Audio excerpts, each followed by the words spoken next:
নমস্কার বন্ধুরা, আপনারা দেখছেন আপনাদেরই প্রিয় YouTube channel all in one gardening ছোট গল্পের আরও একটা নতুন এপিসোড নিয়ে আপনাদের সামনে আজ আমি আবার এসেছি।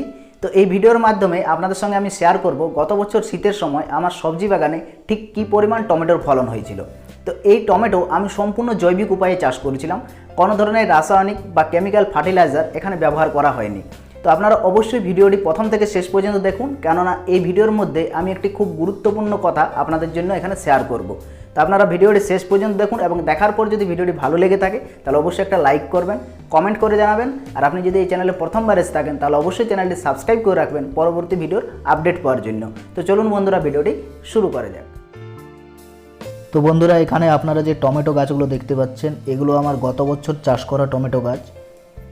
গাছগুলোতে ঠিক কী পরিমাণ ফলন হয়েছে সেগুলো আপনাদের সামনে আমি তুলে ধরার চেষ্টা করছি।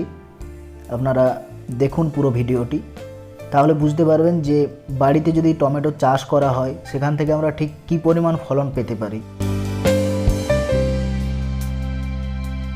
এই গাছগুলো সম্পূর্ণভাবে জৈবিক পদ্ধতিতে চাষ করা হয়েছে, অর্থাৎ এখানে আমি শুধুমাত্র যে খোলের গুঁড়ো, সর্ষের খোলের গুঁড়ো ব্যবহার করেছিলাম এবং কাউডাং কম্পোস্ট বা যেটা গোবর সার, শুকনো গোবর সার, সেই গোবর সার ব্যবহার করে এই গাছগুলো তৈরি করা হয়েছিল। এবং গাছগুলোর ফলন আপনারা দেখুন।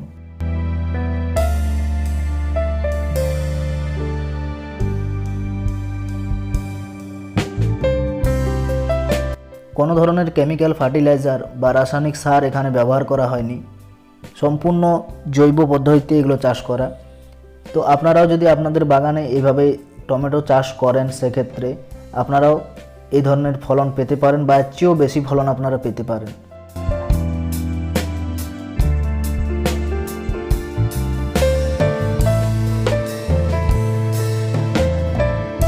বর্তমানে যেটি খুবই প্রচলিত পদ্ধতি ভার্টিক্যাল গার্ডেনিং, সেই ভার্টিক্যাল গার্ডেনিংয়ের মাধ্যমে এগুলো চাষ করা হয়েছে। তো এই চাষ পদ্ধতি কিভাবে করেছিলাম সেটি আপনাদের সঙ্গে এই ভিডিওতে আমি শেয়ার করতে পারছি না, কারণ এই গত বছরের চাষের শুধুমাত্র এই ক্লিপিংসটি আমার কম্পিউটারের মধ্যে সেভ করা ছিল। বাকি যে ভিডিওগুলো সেগুলো দুর্ভাগ্যবশত ডিলিট হয়ে যায়, ফলে আমি এখানে শুধুমাত্র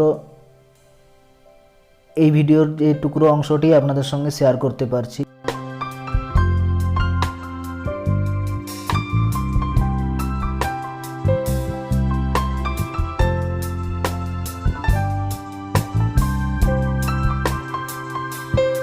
এই পাশের যে অংশটি দেখতে পাচ্ছেন, এখানেও বেশ কিছু টমেটো গাছ চাষ করা হয়েছে এবং এই গাছগুলোতেও ঠিক কী পরিমাণ ফলন হয়েছে সেটা আপনাদের দেখানোর এখানে আমি চেষ্টা করছি। তো যে গুরুত্বপূর্ণ কথা আপনাদের সঙ্গে শেয়ার করার ছিল সেটি হচ্ছে, প্রায় শীতকাল এসে গেছে বা দু একদিনের মধ্যেই শীত এসে পড়বে। তো এই বছরও আমি এই শীতকালের যে সবজি বাগান সেটা আমি করব এবং প্রথম থেকে শেষ পর্যন্ত আপনাদের সমস্ত বিষয়গুলোই আপনাদের সঙ্গে শেয়ার করব। তো আপনারা যদি চ্যানেলে প্রথমবার এসে থাকেন তাহলে অবশ্যই চ্যানেল সাবস্ক্রাইব করে রাখবেন সেই সমস্ত ভিডিওগুলো পাওয়ার জন্য। এখানে আপনারা দেখতে পাচ্ছেন যে গাছে বেশ কিছু সুতো বাঁধা আছে, এগুলো ভার্টিক্যাল গার্ডেনিংয়ের জন্যই বাঁধা আছে, যাতে গাছগুলো সোজাভাবে উপরের দিকে উঠতে পারে। তো এই বছরের যে শীতকালীন সবজি চাষ সেটা আমি আর দু একদিনের মধ্যেই স্টার্ট করছি এবং মাটি তৈরি থেকে শুরু করে বীজ রোপণ এবং চারা রোপণ সমস্ত স্টেপসগুলোই আপনাদের সঙ্গে আমি শেয়ার করব।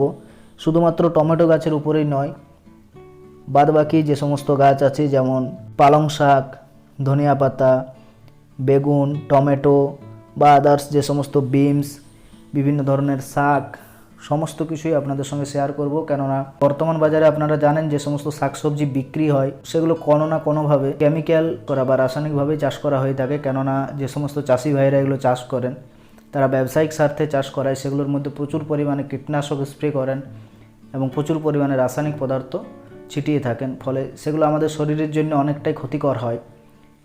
তো আপনাদের বাগানে যদি এরকম ছোট্ট একটি জায়গা থাকে, সে 10 ফুট বাই 10 ফুট হোক বা 10 ফুট বাই 20 ফুট হোক, যেটুকুই জায়গা থাকুক না কেন, সেখানে আপনারা সম্পূর্ণ জৈবিক পদ্ধতির মাধ্যমে সবজি চাষ করতে পারবেন। তো আপনারা অবশ্যই আমাদের চ্যানেলের সঙ্গে যুক্ত থাকুন সেই সমস্ত ভিডিওগুলো পাওয়ার জন্য। সকলকে দুর্গাপূজার আগাম শুভেচ্ছা জানিয়ে আজকের ভিডিওটি আমি এখানেই শেষ করছি। সকলে ভালো থাকবেন, সুস্থ থাকবেন। নমস্কার।